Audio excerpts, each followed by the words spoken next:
My early life and experiences in the desert. I was born in Palestine. My mother was convinced that I would be a Messiah. Contrary to popular belief, I was not a saintly child.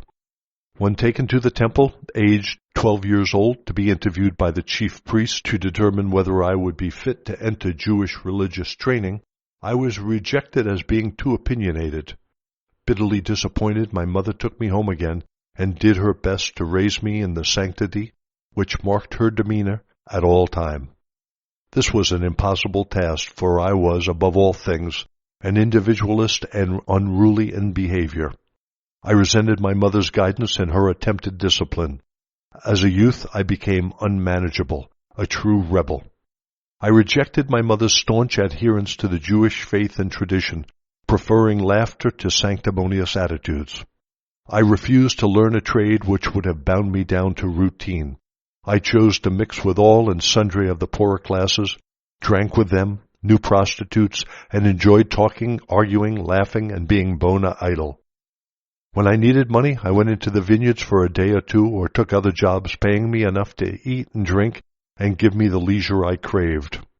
For all my shortcomings as a human being, my careless, easy, indolent attitudes, my self-will, and egocentric determination to think my own thoughts, irrespective of what others might try to tell me, I cared about people very deeply. I was deeply emotional. In your present speech forms, you would call me overreactive, over-emotional. I had a warm, compassionate, empathetic heart. I was deeply moved in the presence of sickness, affliction, and poverty. I was a staunch supporter of what you call the underdog. You might say I was a people's person. I lived with them closely in a spirit of camaraderie. I listened to their woes, understood, and cared. It is important to understand my true origins and my early youthful characteristics, because these were the goads which pushed and prodded me into eventual Christhood. What I most strongly detested and resisted was the misery, the sickness and poverty I saw around me. It infuriated me, and I became passionately, vociferously angry to see people dressed in rags, thin and hungry, diseased, crippled, yet heartlessly browbeaten by Jewish leaders who burdened them with meaningless traditional laws and observances, threatening them with Jehovah's punishment if they did not obey. I declared to all who would listen to me that these poor people had enough to bear without being crushed by senseless measures restrictive of pleasure. What was the point of life at all if we were not born to be happy? I refused to believe in a just God according to Jewish traditions. The biblical prophetic warnings of Jehovah's judgment and anger against people disgusted me. People were human, after all, doing what their human natures prompted them to do. They had been born sinful, so why should they be judged and condemned to lives of suffering and poverty because they had broken the 10 Commandments? Where was the sense in such statements?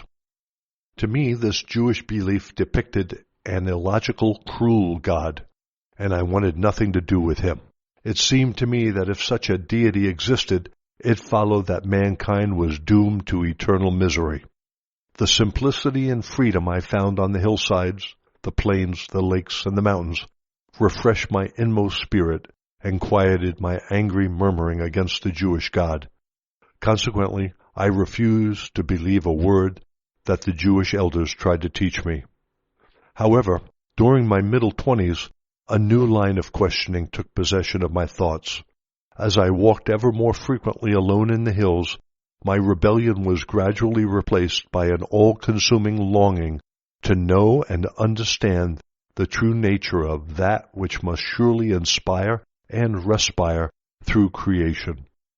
I reviewed my lifestyle and saw what suffering my actions had caused my mother and many other people. Although I felt such deep compassion for the weak and suffering, my rebellious nature had prompted much thoughtless and selfish behavior toward my family. My underlying love for them now welled up in me, and I found myself becoming equally rebellious against my past behavior.